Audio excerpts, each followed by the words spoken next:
My name is Jim Nit. I'm a senior security specialist with AppRiver. AppRiver was just recently purchased by Zips Corporation, so I'm not sure whoever is still working all that out. That just happened a few weeks ago. So this talk is entitled Decrypting the Mess that is SSL TLS Negotiation, Preparing for the 2020 Apocalypse. A disclaimer, this isn't going to be very technical. It's going to be a good overview of SSL TLS and what you need to do to make sure things don't go wrong when this happens, but I always have to do a fancy title to get the talk.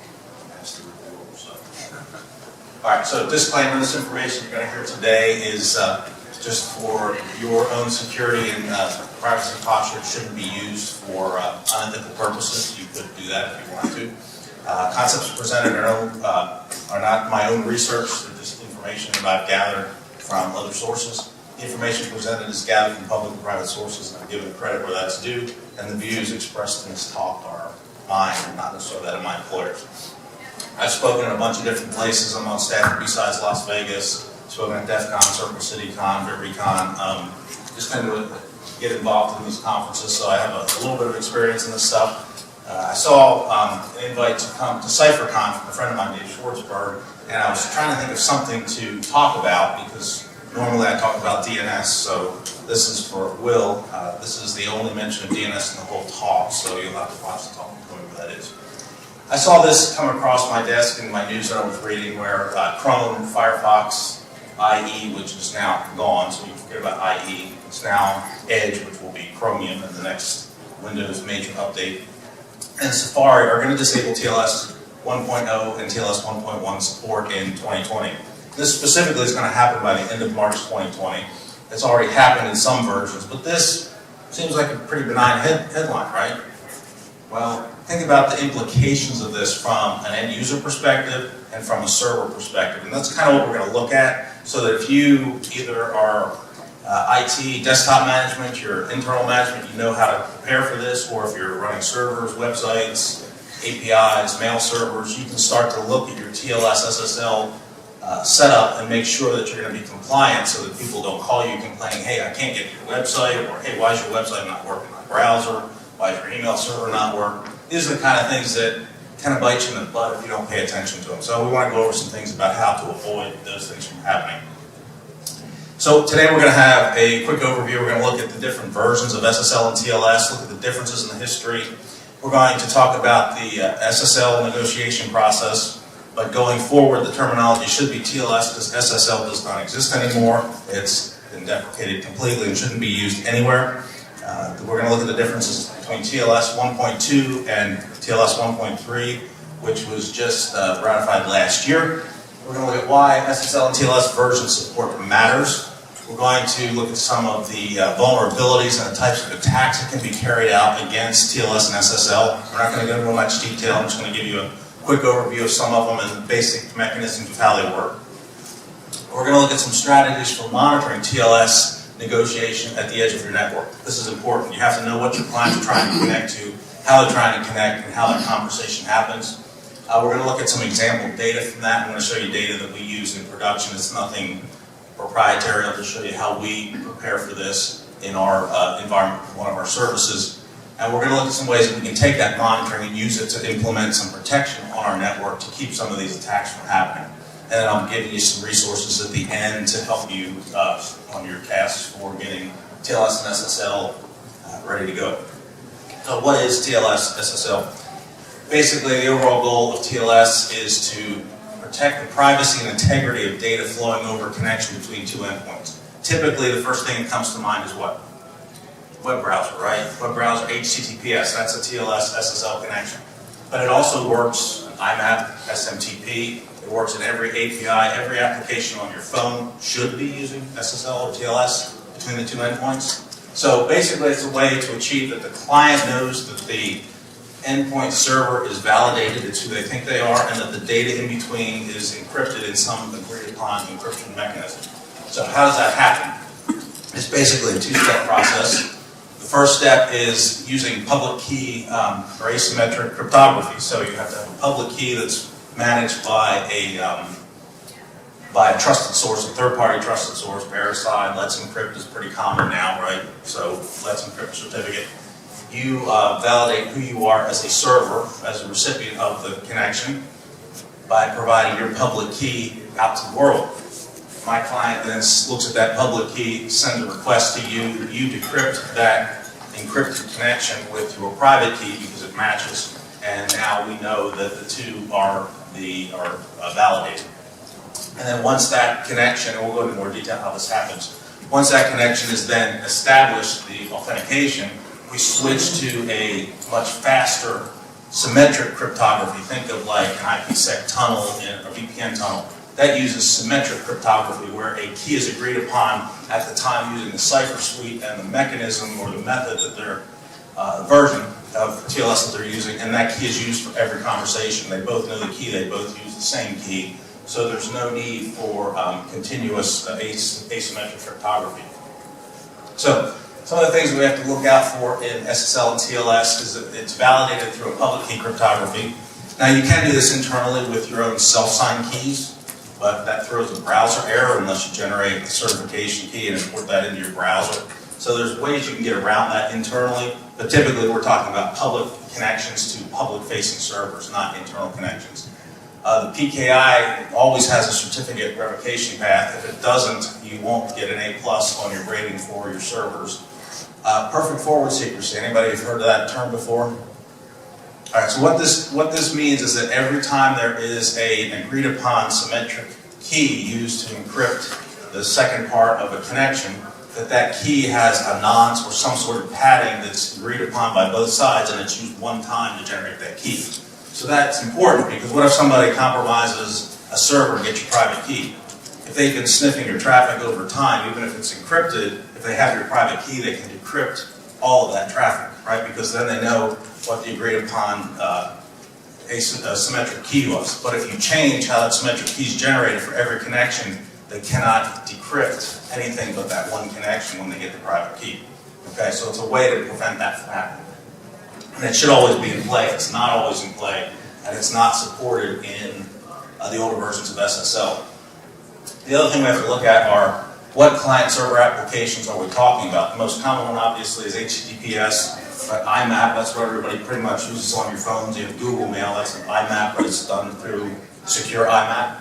I think that Exchange is done through HTTPS. You should be using SMTPS. Has anybody ever been to DEF CON and seen the wall of sheep or the wall of shame, where people are using insecure POP and SMTP to send email back and forth?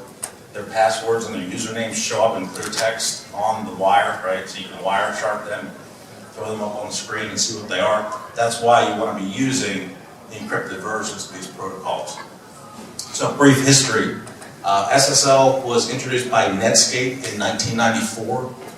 It was never released in version 1 because there were some serious vulnerabilities in it.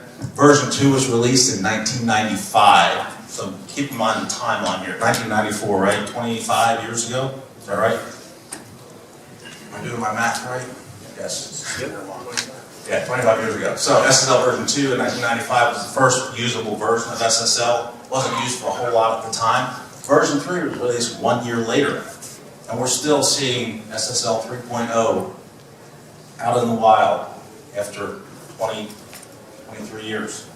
It fixed several design security flaws. TLS 1.0 was released in 1999, so not for 3 years later. It was an upgrade to SSL version 3, but they introduced the vulnerability into that protocol, and that vulnerability is the SSL fallback mechanism. Really nobody thought anything about it, but now it's one of the biggest ways that people can do DDoS attacks against services that still support downgrading of TLS connections. And I'll explain more about this in a few minutes. The next version of TLS came out in April 2006, so we're looking at 7 years later. It protected against cipher block chaining attacks. In 2008, so 2 years later, TLS version 1.2 came out, August 2008. I put the RFCs in there in case you want to go back later and look at those. And it added cipher suite specific pseudo-random functions. And this is where it came into the ability to create the perfect forward secrecy so that you could not decrypt previous conversations if you got the private key. It also removed a couple of the less secure cipher suites. SSL version 2.0 was deprecated in 2011, and it's been recommended for complete abandonment. It has been removed from pretty much every browser that's out there. If you try to connect by SSL 2.0, it's just not going to work. If you have services that are using it, it won't work at all. TLS version 1.3 was released in August of last year with the RFC. It's a 10-year revision process from TLS 1.2. It removes several of the less secure ciphers. So SHA-1, MD5, RC4, DES, and triple DES are no longer going to be usable in TLS 1.3. And it also does something called the server name identifier encryption. So, how many of you have looked at encrypting and decrypting SSL connections on your network where you can actually look at where they're going? So one of the things that you see if you're using TLS 1.2 or above is a server name indicator, which is basically an unencrypted packet that tells you the domain name that you're going to and coming from within the encrypted DLS, or within that encrypted string. Well, TLS version 1.3 is going to encrypt that. So any security that you're doing on any kind of TLS connections with 1.3 you won't be able to do. You won't be able to do man-in-the-middle attacks very easily with this new version. So it's going to change how security is done for TLS connections. There's a couple of resources here. If you want to look at a long history of TLS and SSL and all of the vulnerabilities and how it's done over a timeline, that feisty duck link is a pretty good place to start. So let's look at basically how the TLS SSL connection process works. And this is going to apply to both SSL, TLS 1.1, 1.2, 1.3, it all works the same way. So this is the OSI model, basically the TCP version of it, the network layer version of it. So all of the connectivity happens at layer 4 and below for the TCP connection, but within that, then there's the application layer, which can be HTTP, it can be SMTP, IMAP, doesn't matter. But everything else is the same. So the first stage in this is the SSL handshake. This is the part that relies on symmetric key cryptography. The second part is the SSL cipher exchange and the actual data transfer, and that's all done through asymmetric cryptography. So this is just a visual on how all of this takes place. So part one, what happens basically to every SSL TLS connection, it determines the cipher suite to be used, it determines the protocol version to be used, and it requires asymmetric cryptography. Keep in mind that the public key is validated by the certificate, and the private key is known only to the server. Typically, this is only a one-way authentication, so if your browser is making a connection to somewhere that's secure, your browser gets the certificate publicly, validates to the server. Now, there are times where certain types of connections, has anybody ever been to one where they require that you have a client certificate? Okay, so this is the same as if you go to like DEF CON or a bigger conference, you'll download a certificate to get on the Wi-Fi network. You're basically validating that your client is valid to the server, right? Not the other way around. That happens sometimes in TLS SSL connections, particularly when you're doing end-to-end transfers of funds, maybe two banks transferring data back and forth. They'll require that both ends of that connection do an authentication. So they call that two-way authentication. But most of the time it's only one-way authentication, and you're never prompted for a certificate in your web browser. Keep in mind that TLS version 1.2 and less requires 3 round trips to the server, 4 if you're doing the client authentication as well. So this gives you a little overview of how that works. First thing happens is you log in, you type in HTTPS, whatever you're going to, and it goes, hey, I'm a client out here. I want to send some data to you, but I want to do it securely. And here's the cipher suites that I support, and here's the protocols I support. The server goes, great. Sends back, here's the server, here's the protocols I support, here's the cipher suites I support. Then they both agree on hopefully the strongest cipher suite and the strongest level of support. And then what will happen is they agree that they can talk to each other because the certificate matches the decrypts. Now we go to the asymmetric part, what's called a pre-master key. I'm sorry, the symmetric part. The pre-master key is generated using a public key. And then after that, the keys are exchanged, so they both know the same key that they're going to use for exchanging the data at the data transfer layer. So that's basically a handshake process, and the data transfer happens at the very end of that, the last step. So after agreeing on a session key, or you'll hear this, the master session key, there's different terminology, so it gets a little confusing. All the communication between the endpoints occurs via the use of that negotiated key for encrypting and decrypting every packet that goes across that connection. So if you're in an HTTP environment, you've got keep alive, so the connection stays open for a long period of time. Typically in an email connection, you've got pipelining of messages from one mail server to the other, so you're not renegotiating that connection for every message that's getting sent. And that information stays current until the connection's dropped. Once that connection's dropped and you renegotiate a connection, you have to go through the whole process again to restart and gather the certificate and agree upon the master session key.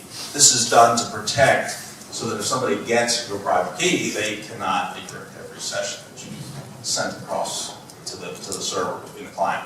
This process is mostly seen in web traffic, but again, it applies to every type of encrypted traffic. It's the same process.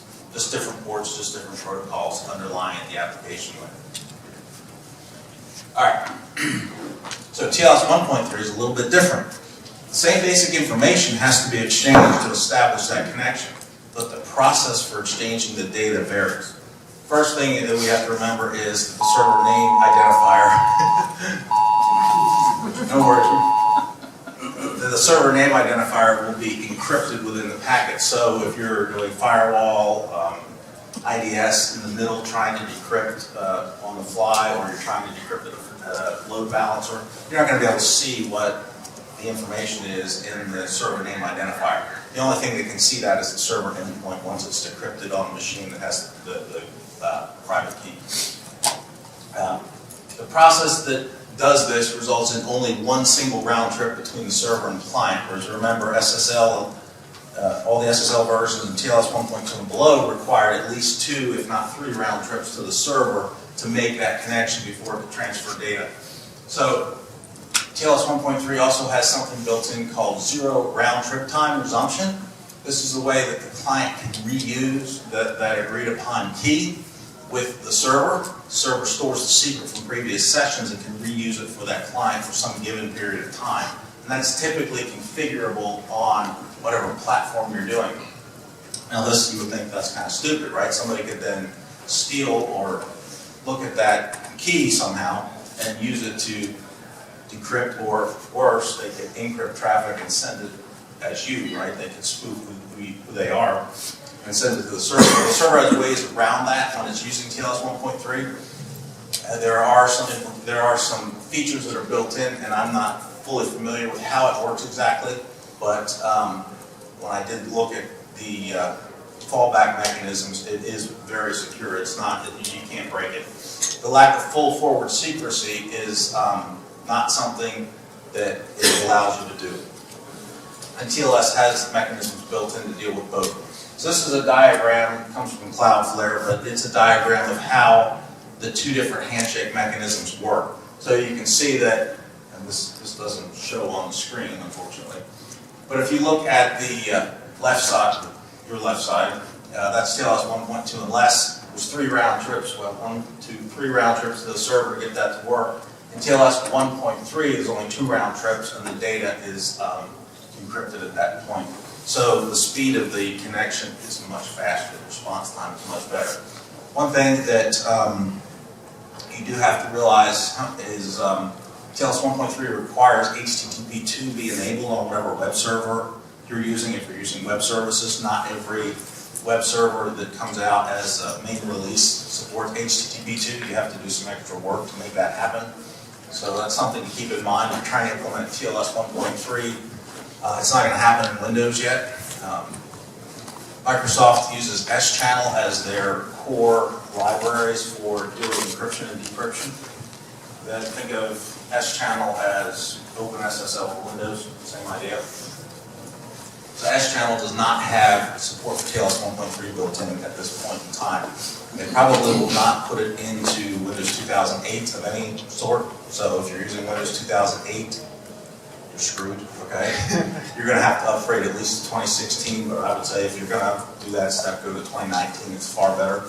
And then they will support it for that, but it's not in production yet. So here's an overview of the things that have changed in TLS 1.3. Some of the features that have been removed include the static RSA handshake, that's gone.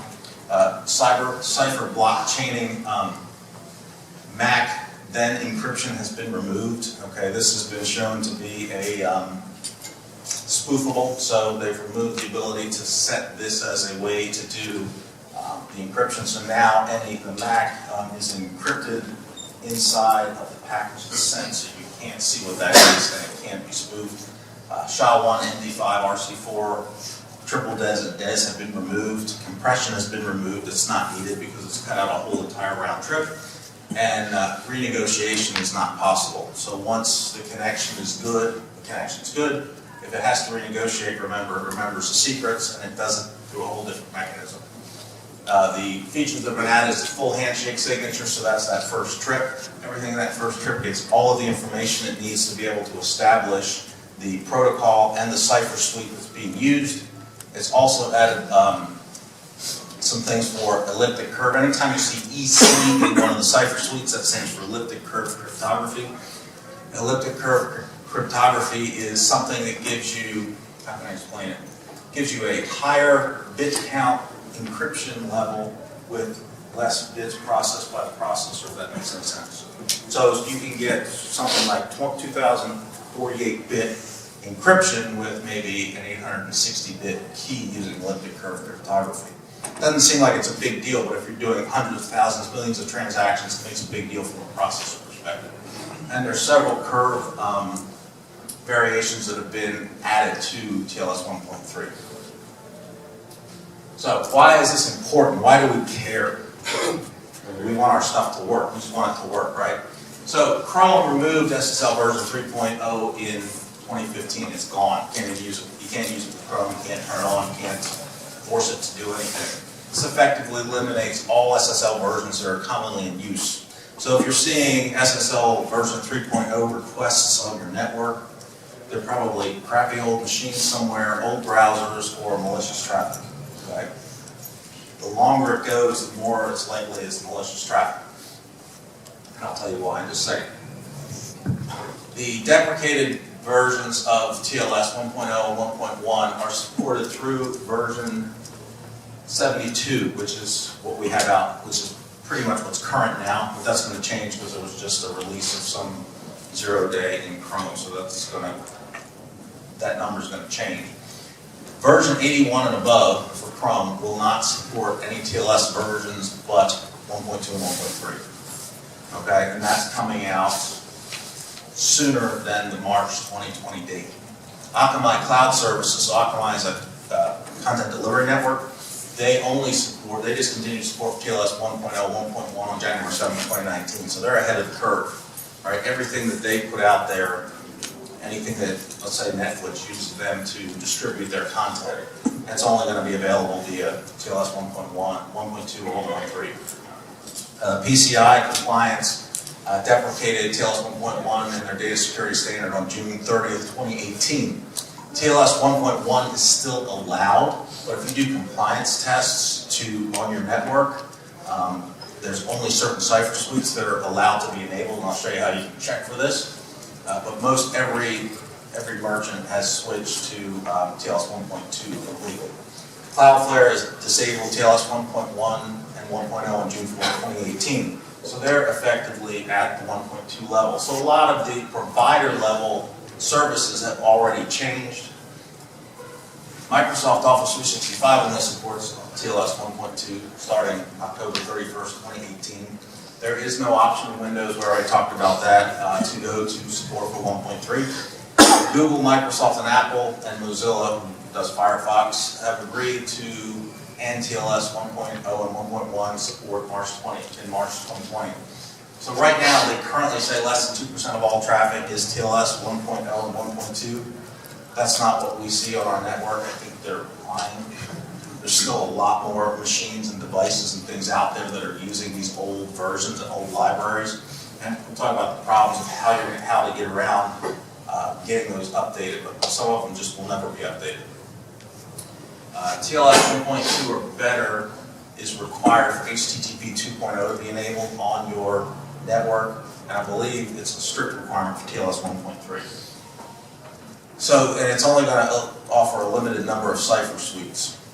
So SSL Labs estimates that about 94% of all existing sites support TLS 1.2. I think it's a lie.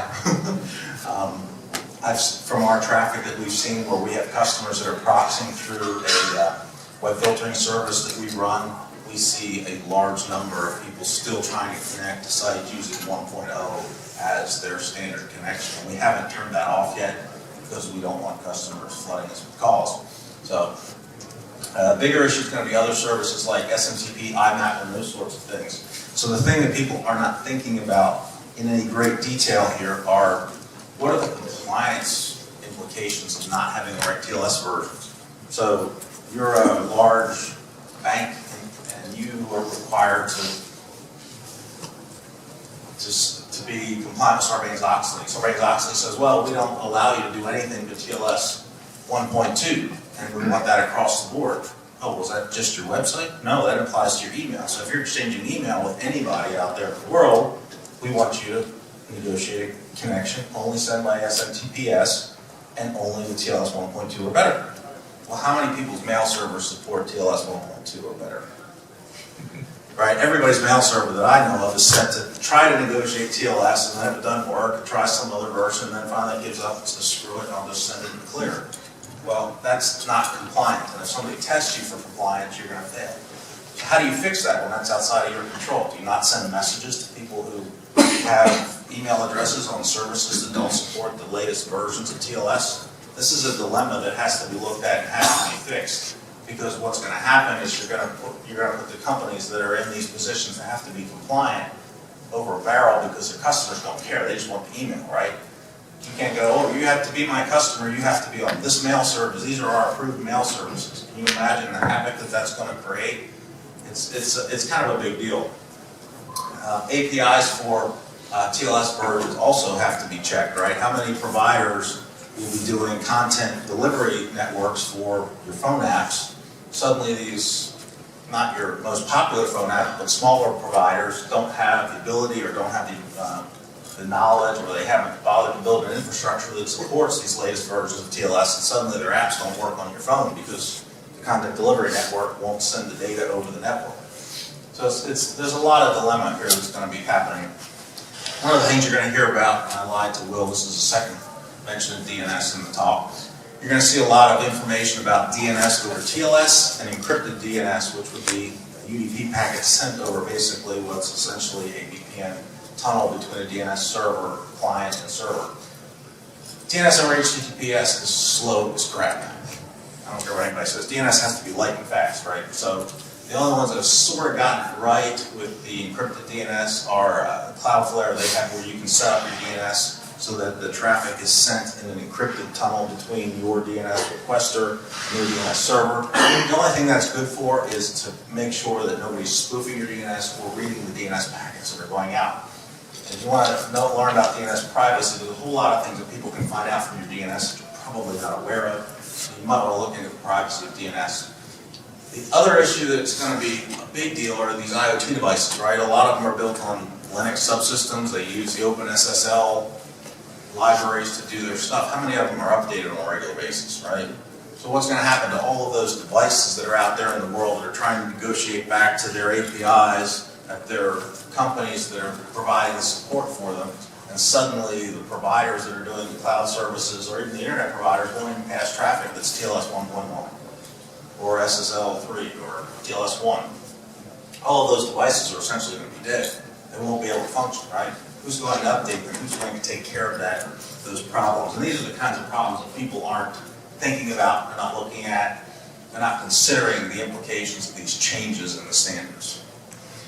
So we're going to look at a few of these vulnerabilities here. I'm not going to explain what they are because I'm not an expert on these vulnerabilities, but these are some of the attacks that were out there going back historically.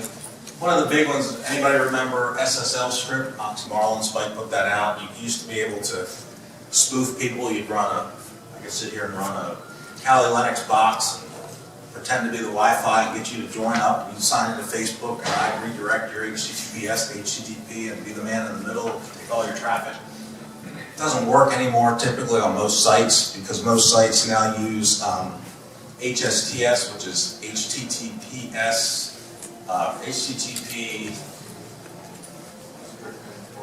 yeah, strict transport, yes. So now if you try to go to Facebook and they look at the headers, first it requires that it's HTTPS, and second, they're in a list of servers that are, or a list of domains that are allowed within the browser, and there's a signature that goes with those, so that they're looked up and they cannot be spoofed by a man-in-the-middle attack. So that's something that's gotten rid of those sorts of things. All of these different vulnerabilities, though, have had implications in the changes, and if you go match these up with the timelines, we don't have time today to go into all of that. But if you look at the timeline of when these vulnerabilities came out, some of them are more critical, more severe than others. They led to direct changes in the TLS and SSL protocol versions. Some of the big ones that you probably remember, Heartbleed, right? So that was a vulnerability of an SSL library where somebody could get into a machine or send packets to a machine that would buffer overflow the memory and dump information about the private key into that packet back to them, and then once they had the private key, it was kind of game over, right? They could get into your machine and do all kinds of nasty stuff. Poodle was a little bit of a different attack. That was a downgrade attack. It was a vulnerability in SSL 3.0. So this is the main reason that you'll see a lot of traffic trying to negotiate a connection at one level.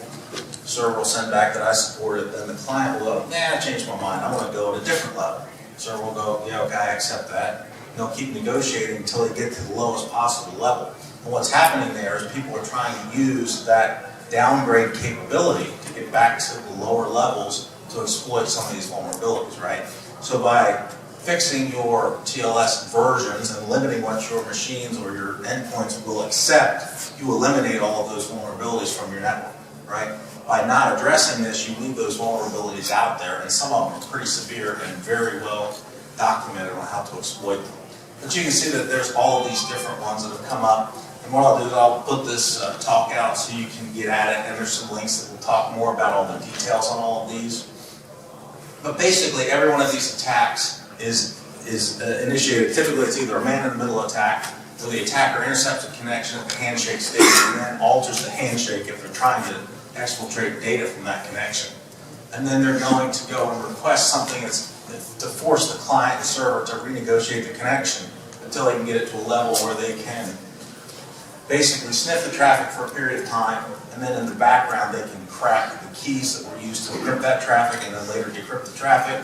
And in some of these, the vulnerabilities are so severe that they can crack the key in real time, and once they do that, they can just read the traffic as it's coming across. So the things that you have to keep in mind here is that the server accepted and responded to these downgrade requests, right? So that's a bad thing. You as the owner of whatever service you're putting out there, you want to dictate what versions of TLS you're going to support. You don't want to allow your clients to request insecure versions. And the other problem is a lot of these servers are set up to use weak or deprecated ciphers. So the cipher suite is the mathematical algorithm that's used to generate the key that's used to encrypt the traffic at the second level, the asymmetric level. And if you use cipher suites that are too weak, they're more easily broken. So the trick is you have to keep up with the standards. I know this is not something many people do, but I'm going to show you some tools for how to deal with this. First, we're going to look at how we monitor for this on our network. If you look at a TCP packet that's coming in with the first handshake negotiation, the second and third bytes, I believe it is, in that packet will tell you what version. In this lower right corner there, it tells you the version numbers of TLS, the protocol version that's trying to negotiate from the client or from the server back to the client. So you can see that in the packet in both directions in a conversation in Wireshark. What we do is we look at that payload on, in our case we use F5 load balancers to terminate the traffic. So you connect to our service, it terminates on the load balancer, and then we forward the traffic to somewhere on the background. Now we do not decrypt the traffic on the load balancer. There's a difference. So this is something that people don't think about too often. And this is a little aside that I didn't want to get off on, but I think it's important to know. many services terminate their traffic on load balancers, whether it's H8 proxy, F5 load balancers, whatever, a virtual server, a virtual interface that's on the front end, internet facing. And on the back side, then those connect to an array of servers, nodes through a pool of servers on the back side. Well, think about this. Would you rather have end-to-end encryption where the data is encrypted all the way through the F5 load balancer to the back-end server? Or do you want the F5 load balancer to be decrypting the traffic and have that traffic open on a connection between the F5 load balancer and the back-end server? This is an important question. It's not one that many people look at. It's not many that compliance standards look at, but it's a big deal, okay? So this means that if somebody compromises one of those back-end servers anywhere on that network, right, because typically that network would share among a variety of different servers, they can sniff the traffic on that connection between the back end of the load balancer and the front end, the public-facing side of whatever web server there is. And that traffic's all encrypted, right? Username, passwords, anything, credit card data, it's all there, right? So if you're setting up your network, you definitely want end-to-end encryption if you can do it. I know it's cool to be able to do all of your certificates and everything else on a load balancer. It's a pain in the butt to have to manage more servers, but the security implications of doing SSL offloading on a load balancer are pretty severe if you don't know what you're doing. Okay? So that's my spiel on that. This is part of an iRule. This isn't the exact one we're using, but F5 load balancers use TCL, which is tool control language, to basically allow you to manipulate traffic on an interface before and after it processes on that interface. So all we do here, and it's hard to see, but if you get the slides and download it, all we're doing is we're collecting bits out of the TCP connection. We're looking at the second and third bit. We're matching it to a number. We're saying if that number is less than this number, which it means it's TLS 3 or 1.0 or less, we drop the traffic. Right? We don't want it. Just drop it in our network. Who cares? But we do log it. So what we did is I set up a, we have a Graylog cluster. How many have heard of Graylog? Okay, so, you know, who knows what Splunk is? All right, so everybody knows what Splunk is. Everybody know what log aggregation is. Send your logs from many sites to one. It's all integrated. You have an interface where you can actually search, do dashboards, that sort of thing. So Graylog is like Splunk. It's a log aggregation. You send your logs there, puts them in Elasticsearch database, then it has a specific format that it expects the data to come in. It expects the data to come in something called GELF, or a log extended log format. So that this part here, the part that says where it sends, I don't know if you can see it, that long string, that's just a JSON packet that gets sent to the logging server. But this allows us to go and do some really cool things on the logging side. All of our connections are tracked using an iRule, so we track the client connection and the server connection, right? So remember the handshake process. Client makes a connection, server makes a connection back. They should match. And I'll show you what happens when they don't. We set the decimal value to the lowest acceptable TLS version. In our case, we're dropping 3.0 and less. We will change that shortly. All the connections are logged to the Graylog server. We don't have any SSL termination on our load balancer, so this is all layer 4 transport layer traffic. We're not looking at the data at the application layer. So keep that in mind. You can tell at the transport layer what version of TLS is being used in your data, right? Because TCP is transport layer stuff. We drop the connections that are less than 1.0, and we still see a significant number of people trying to connect TLS 1.0, which is interesting. So this graph here, this is our dashboard that we use. Basically what it shows, I'm something to have a bigger screen. The top part is all of the TLS SSL connections that we drop. So they're all the ones that are trying to connect to 3.0. We don't drop 1.0 yet, TLS 1.0. All of the connections on this side of the first big number there, the 191,000, that's the client connections. So the client connections should pretty much match the server connections back, right? So when those two numbers are not fairly equal, and they're not fairly equal, that's 11,000 difference. So what do you think that traffic is that's the 11,000 difference? They're all machines trying to do downgrade attacks on the end services, right? So they may send thousands of packets. Right now we're taking them, but when we turn off 1.0, those numbers will come back to much more equal if we exclude 1.0 and 3.0 as the SSL version. So that's an indication of what's happening on our network. We use it because we can actually tell what clients' IP addresses are sending what type of request to us. So we can go back and look at the IP, the source IP of the request. We can go to a client and say, oh, you know, you have devices on your network that are sending us SSL 3.0 connections. Oh, I didn't know that. Well, let's dig into that a little bit more, right? Sometimes they find that there's things on their network that they didn't even know existed. And this is only for a web proxy service, so this isn't everything that we do. We could apply this to email. We filter email for about 14 million email boxes, so we get a little bit of traffic on the email side. We host about 400,000 exchange boxes at the moment, and I don't know what our sister company Zix does. They have as much, and I don't have much insight into what they do at this point. We're just starting the merger.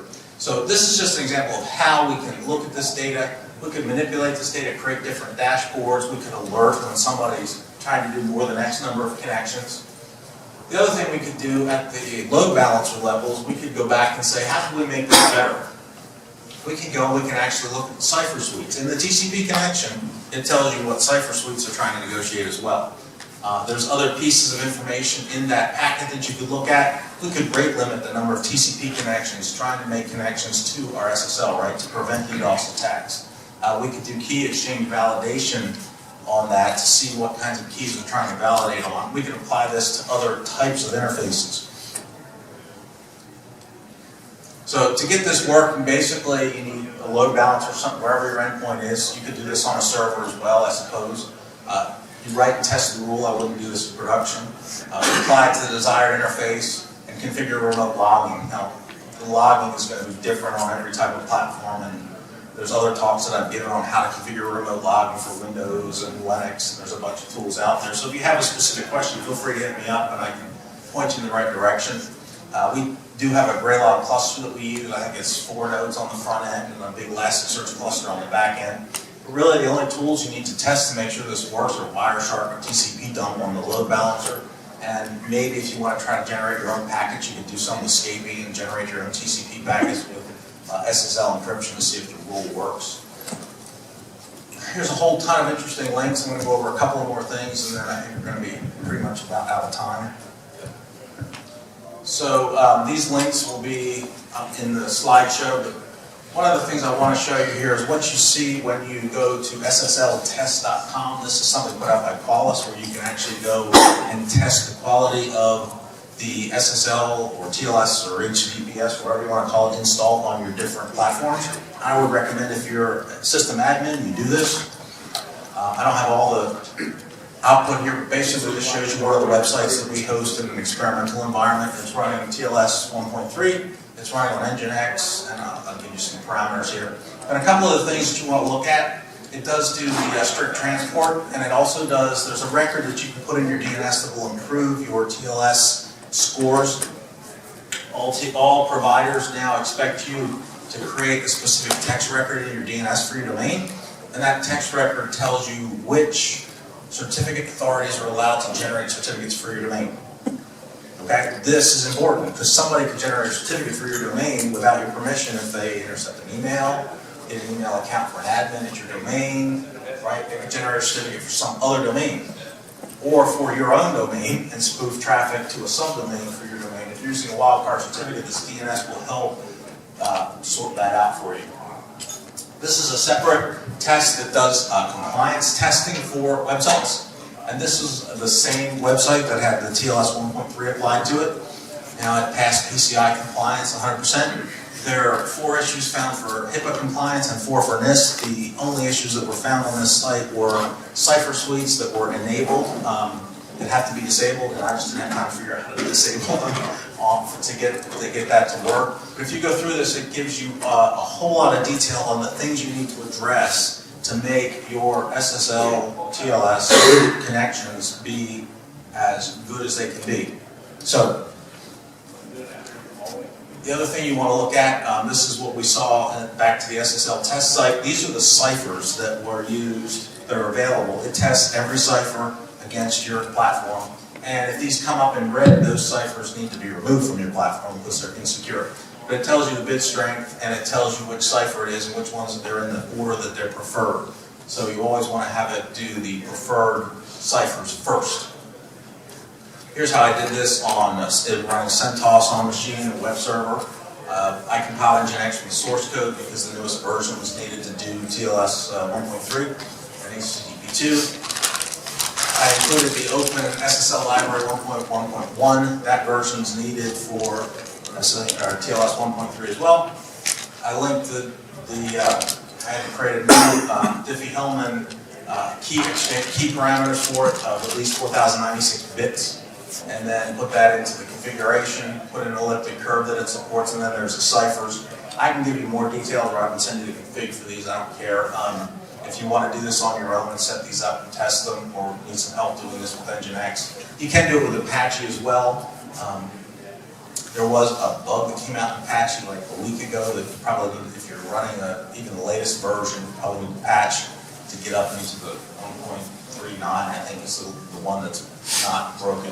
But the version that was broken, that's why I pulled it out of here because I couldn't get it to work with 1.3. If you're in a shared hosting environment, somebody can upload a PHP script to get an account. A various person can get an account on your server, upload a PHP script, run that script through their website that you're doing as a shared hoster, and they would have root access to your server. The vulnerability is that big in Apache, so you should look it up and check it out. So we're out of time. I went a couple of minutes over. But if you have any questions, you can reach me there. My LinkedIn, that's my Twitter profile. But I'll be glad to help. I'm always available to help people make things better. So if you have any questions, feel free to ask, and I'll be around in a few minutes.